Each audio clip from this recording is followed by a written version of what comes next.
Ito ang balita ngayon, trending at pinag-uusapan ngayon sa mundo ng social media. Ang di umano'y balitang sadyang ang lahat talaga ay may hangganan. Matapos ang ginawa di umanong katatawanan sa kanyang concert, ang buhay ng dating Pangulong si Rodrigo Duterte at ni Senador Dante Marcoleta, komedyanteng si Vice Ganda muling nagtrending sa mundo ng social media matapos ang kumpirmadong balita na tinanggal at pinalitan na di umano ng McDonald's Philippines at ang ipinalit ay ang asawa ng Senate President na si Heart Evangelista. Gaano kaya katotoo ito mga kababayan? Ating alamin. Pero bago ang lahat, kung bago ka pa lamang sa aming channel, please huwag kalimutang mag-like, subscribe at i-click ang notification bell para mas maging updated ka pa lalo sa lahat pa ng bagong video na i-upload namin. At eto na nga mga kababayan, matapos ang pamamahiya at tila tahasang pang-iinsulto ng komedyanteng si Vice Ganda sa dating Pangulong Duterte at di pa nakontento, ginawa pang katatawanan at biro ang mukha ni Senator Dante Marcoleta at matapos ang pangbuboykot ng taong bayan sa mga endorsement ng nasabing komedyante, partikular na ang McDonald's Philippines, ay tila sadyang sunod-sunod na karma di umano ang dumarating sa buhay ng komedyante at tila lintik lang talagang walang ganti at ang gaba di jud magsaba matapos ang kumpirmadong balita na tinanggal na di umano o pinalitan ang komedyanteng si Vice Ganda sa isa sa pinakamalaking endorsement nito, ang McDonald's Philippines. Ayon pa sa kumpirmadong balita na inilabas ng source online mula sa balita,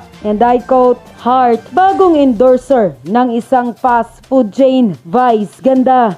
Itchapwera na, masayang ibinahagi ni Heart Evangelista sa online world ang kanyang bagong endorsement ayon sa Facebook post ng Kapuso star at fashion socialite na si Heart itong Biyernes, August 15. Sinaad niyang isa na namang pangarap ang kanyang natupad. Another dream come true, little Heart. This one's for you. Panimula niya sa kanyang caption. Makikita rin sa post ang tila behind the scene photos ng advertisement ni Heart sa loob ng sikat na fast food chain na McDonald's o McDo. Nagawa rin niyang magpasalamat sa nasabing fast food chain. I cannot even put into words how much love and gratitude I feel right now at McDo. P.S. Thank you for all the love you've given me. I cannot wait to share that with everyone. Aniya, the best dreams are the ones we get to pay forward. Dagdag pa niya, matatanda ang pinanawagan umano ng mga Duterte supporters na i-boycott lahat ng brand na iniendorso ni Vice Ganda, particular na ang nabanggit na fast food chain dahil sa naging joke nito sa concert niya kamakailan. Nabanggit kasi niya ang daheg at ICC at nagwakas pa ang isang paggaya sa dating Pangulo sa pamamagitan ng malutong na pagmumura niya na labis na ikinatawa at ikinapalakpak ng live audience. Samantala, wala pang pahayag si Vice Ganda kaugnay sa bagong endorser ng McDo. Ganon din ang fast food chain kung tuluyan na nilang init sa puwera ang komedyante. Unquote. Narito ang full video kung saan umani ng samot-saring komento at reaksyon sa mundo ng social media. Narito't panoorin ang full video. Darling, hold my hands. Mirisi, mirisi, mirisi. Mirisi ninyong mga nibangga sa mga Duterte. Bawat bangga, hagba. Mirisi lang yun og taga mga ako masulte.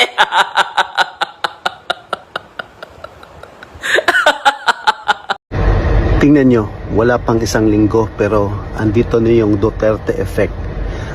Vice Ganda, pinalitan na ni Heart Evangelista bilang endorser ng McDonald's.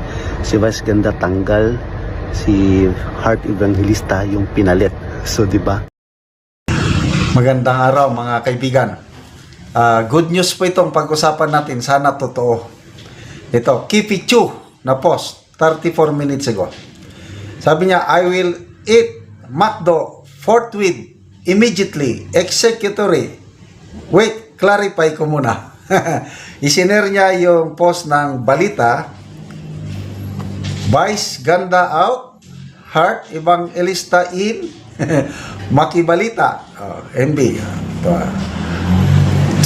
Yan ha. Heart, bagong endorser ng isang fast food chain. Vice ganda, itchapuera na. Tignan natin na itong article ng balita kung totoo ba. Kanina si Atty. Vic Rodriguez na sabi niya, wag na tayong patumpik-tumpik. Yung bastos na tao na binastos niya ng ating Tatay Digong. McDon't. wag tayong kakain sa McDo. McDon't. Don't eat at McDo. Mismo Atty. Vic Rodriguez nang nanawagan. Grabe. Ito Heart, bagong endorser ng isang fast food chain, Vice ganda, itchapuera na. Masayang ibinahagi ni Heart Evangelista sa online world ang kanyang bagong endorsement. Ayon sa Facebook post ng Kapuso star at fashion socialite na si Heart Evangelist noong Biyernes, August 15, sinadyang isa na namang pangarap ang kanyang natupad. Another dream come true, little heart, this one for you. Panimula niya sa kanyang caption. Makikita rin sa post ang tila behind the scene photos ng advertisement ni Heart loob ng sikat na fast food chain ng McDonald's o McDo. I can't even put into words how much love and gratitude I feel right now. McDo PH, thank you for all the love you've given me. I can't wait to share that with everyone. Aniya. The best dreams are the ones we get to pay forward. Sabi pa ni Heart. Matatanda ng pinanawagan umano ng mga Duterte supporters na i-boycott lahat ng brand na ini-endorso ni Vice Ganda, particular ang nabanggit na fast food chain dahil sa naging joke nito sa concert niya kamakailan. Nabanggit kasi niya ang The Hague at ICC na nagwakas pa sa isang panggagaya sa dating Pangulo sa pamamagitan ng malutong na pagmumura niya na labis na ikinatuwa at kinapalakpak ng live audience. Samantala, wala pang pahayag si Vice Ganda kaugnay sa bagong endorser ng McDo. Ganon din ang fast food chain kung tuluyan na nilang initsapera ang komedyante. Ayon, ang balita. Ano sa tingin nyo? Matutuloy na kayo ito? Magbasa muna tayo sa mga comments ha. Comments. Nabasa ko rin kanina post ni Mr. Real Talker. Ganon din ang kana. Kailang puros alanganin. Okay. So, ito po yung ano to? Heart Evangelista, McDo. Sana nga matuloy. Mildred Fermin, she already confirmed it on her IG. It's about McDo reward points, I think.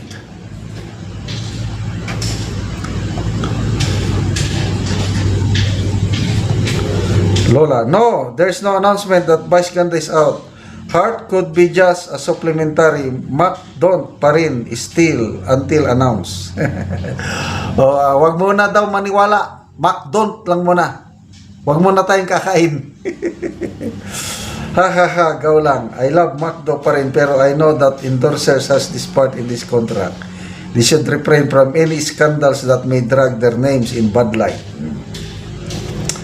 Better than a low-level chibal. Oh, mas maganda na lang si Heart Evangelista kaysa si Mother. Okay, I will order her Taiwan McDo fort with chicken. JBMG, KFC lang muna until it's confirmed. Yes, hintayin natin ng confirmation na. Wag mo nang padalos-dalos. McDon't lang muna tayo. Hindi muna tayo kakain. Kinausap ko ng aking apo na mahilig sa McDo, na huwag muna. Nandyan, kanina, nag-Jollibee na lang kami. McDo, pwede man tayong mabuhay nga wala mo ng McDo. Ang daming mapagpilian. Jollibee, ano pa to? Andox, dami. So, dapat ang McDo, gumawa kayo ng paraan. Tanggalin nyo na si Vice. Name Leda, as soon as this is confirmed, I am going back to McDo Portweed for their French fries and cheeseburger. Ay, nako. North Miller, I will file my motion to eat at McDo Portweed. Yes, confirmation. Michelle Sumagaysay, petition to order McDo to show cancellation of Vice Ganda's endorsement contract. JM Ventures, natural, who would want to lose millions in sales if you're a business? Yes, marami akong nakikitang post na o mga videos. Halos walang kalaman-laman ang mga walang kalaman-laman ang mga McDo, lalo na sa Davao City. Talagang sa napanood ko lang Facebook reel, bumaba daw ng gusto ang sales ng McDo sa Davao. Kasi nga, mismo ang Davao City Council, although hindi nila dineclare na persona non grata si Vice Ganda, kinondinar naman nila. Tapos, endorser pa siya. Tapos, hindi pa siya nag-apologize. Ang pinaka-the best sana ito, kung nag-apologize, natuloy yung plano ni Vice Ganda na mag-apology siya, public apology, baka siya pa rin ngayon ang endorser. So, tingin ko nga, mas maganda si Heart Evangelista Lalo na ngayon, nga si Senator Chis Escudero, gumaganda ang performance niya, Senate President, dahil nagiging patas lang siya sa pag-handle ng impeachment case ni BP Sara. Kaya nga, totoo, kinumpirma yung unang payag ni Senator Chis na may demolition job laban sa kanya. Gusto nilang tanggalin na Senate President in time for the filing of another impeachment case next year. Kinumpirma ngayon ni Congressman Toby Chanco na totoo na talagang may demolition job laban kay Senator Chis Escudero. So, pag si Heart Evangelista ang endorser, go. Kakain na tayo sa kasi nga, para suporta rin natin kay Senator Chis Escudero na sa kanyang pagiging patas sa pag-handle ng impeachment case. At yun na nga mga kababayan, ano na ang masasabi mo? Kung mayroon kayong hinaing at komento patungkol sa balitang ito, please comment down below. Pag-uusapan natin yan sa comment section. At kung nagustuhan nyo ang video, ay huwag kalimutang mag-like at i-share na din para mas marami pang makaalam at umabot ito sa marami sa ating mga kababayan. Maraming salamat po!